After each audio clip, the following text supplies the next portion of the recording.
Oops! Paalala lang, bawal sa mga bata itong gagawin kong paglilinis ng mga basahan kasi baka kayo madali ng pressure washer. Mga magulang, mga bata nyo, huwag nyong hayaan maglaro ng ganito. Pawang mga professional lang po ang gumagawa ng ganitong tricks.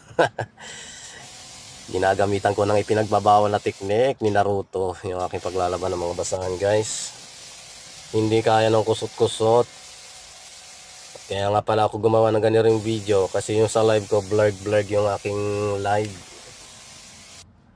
Nawawala-wala tapos mahina pa yung signal. At least pag gumawa ka ng video, yan o, malinaw. Kitang-kita mo yung dumi ng basahan. Yan. Ganyan ang tamang paglilinis ng basahan. Para hindi maitapon. Kasi dati pag ganyan kadumi, tinatapon na nila yan. Kaya ako nanghihinayang akong itapon, kaya ginagamitan ko talaga ng gayon. Oh. Kitang-kita nyo naman, di ba guys? Natatanggal talaga yung mga mancha, dumi.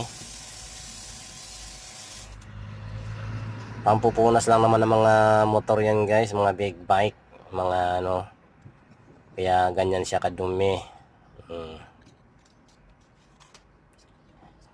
Itong isa guys, paewan ko, parang may langis-langis pa yata to, yung itim na yan guys. Pero kayang-kaya tanggalin ng pressure washer yan guys. Walang imposible sa nag-iisang Sherex family driver. Gamitan natin ng secret weapon ng mga pogi yan guys. Sabi nga nila, pag pogi, laging busy, laging pagod, laging puyat.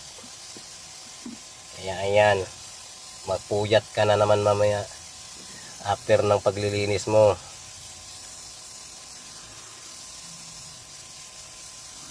Diba?